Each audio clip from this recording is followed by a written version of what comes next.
everyone, it's Chelsea from Paper Rock TO Studio, and I'm here to share with you the Pick a Stick Challenge Artist Trading Card Challenge for the month of April. This was supposed to be out on the 15th with everyone else's, but didn't get it done. I was busy with other stuff. So the first step on this one is, and remember these are drawn randomly, so you just never know what you're going to get. The first one was to reuse an old greeting card. And I had this, it was actually a thank you note from a baby shower in my pocket for a while, so you can see it's kind of bent.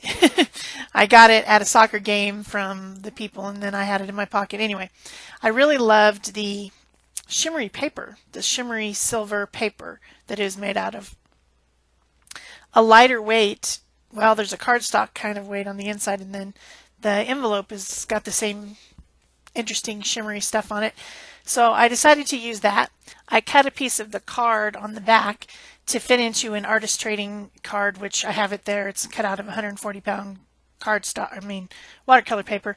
And then this piece fits right inside of it, so it's a little bit smaller than 3.5 by 2.5, which is the size of an artist trading card.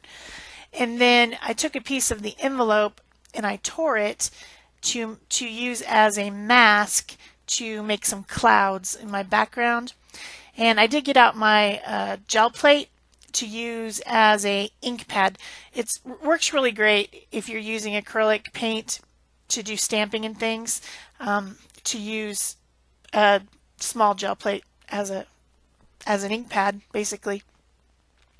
The next step was to use your crimper or something corrugated. So I took an extra little scrap of that card that was left and I crimped it with my crimper, and then I used it to make kind of a ground on my little scene here. I'm going to make a little scene, so it needed a ground, so I used some transparent iron oxide brown color and kind of use the edge of it to make my ground. Didn't say you had to glue it on the card, it just said you had to use it. So I didn't glue it on the card, I just used it. So of course the third step was draw big, but I mean the wild card this month is to use food as a stamp.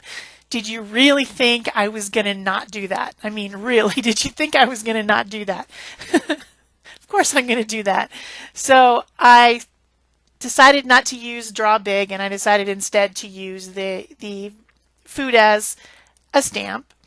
So I have a carrot and some celery and some broccoli from my refrigerator and a little paring knife. I cut a very thin slice of the celery to make some stems, and again using my gel plate as an ink pad, basically using a couple different colors of green and blending them, and then just using the edge of the celery to make some stems. And then this is the end of one of the slices of celery that has kind of a leaf shape, so I went ahead and used it as leaves. And then I had another little leaf shape that I cut, and because it was so thin I was having trouble with it holding it, so I didn't use it as much, but it's like a long thin leaf like you'd see on maybe a daffodil or a tulip coming out of the ground. I was trying to throw a few of those in there to fill in a little bit. So once I was happy with my leaves and stems, then I cleaned up and I went on to make some flowers. Now I had taken the paring knife on the carrot, I cut the flat, and then I notched it all the way around the edge, like little notches, to make basically a flower stamp with petals. And I started out using some student grade paint, and this is a really good example of where you can see the difference between an artist quality paint and a student grade paint.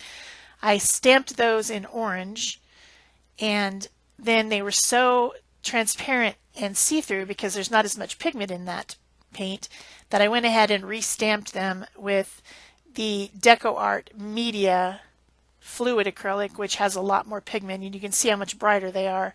I'm stamping on a silvery gray background, so I don't really want something that's super translucent.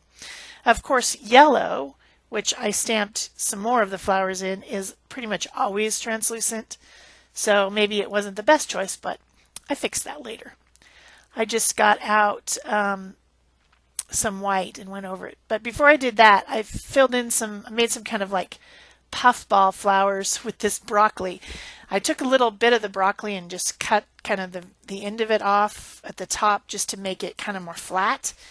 And it made great puffballs, And I used that magenta, and then I blended in a little bit of white and went back over it with my little puffball broccoli to add some highlights, make it more dimensional. And then here I've just got some more of that titanium white paint, and I'm just going over the yellow flowers and giving them a highlight as well and making them a little bit more opaque because yellows in general are just very translucent. So that was fun. That was really fun, and I think everyone should try it. You can do so much fun. You can carve your own stamps with potatoes. I was going to do that, but I decided to just use the other vegetables instead because this is so tiny. It would be hard to really carve something this tiny, although I did it with the carrot. But then this is just a ball stylus, and I'm using some of that leftover yellowy white to add some centers to my orange flowers. And then here I have the piece of celery, and I'm playing with it to see what kind of flower you could make if you were making something on a big scale. And I really think you could make like a peony or a geranium or something using just that sliced celery. But then I noticed that the curve shape might make a cute butterfly. So I decided to make butterfly wings using my little piece of sliced off celery. I'm not sure why one side seems a little bit bigger than the other. I don't really know how that happened. It's the same piece of celery on both sides. But anyway, then I just drew in a little body and cut out my butterfly with some scissors. I'm going to put him on there, or her, with some three-dimensional tape. And then that little leaf piece that I had used to make the small green leaves, I decided to put some color in each wing of my butterfly using that. And that worked out perfectly. And after drying that, I end up adding some, oh, I guess I don't do it next. Okay. The next thing I'm going to do is glue my silver colored piece from the greeting card. You can see the writing there. Onto my 3.5 by 2.5 140-pound watercolor paper ATC, and that leaves a little bit of a white border, which is what I wanted. And then I just take my white Posca pen, add a little bit of dots to kind of jazz up my butterfly a little bit, and attach it using the 3D foam tape, of course. So if you guys are enjoying this video, remember to like, comment, subscribe, share, all those things. And if you want to join the challenge, just go below the video and click the link and ask to join the Facebook group.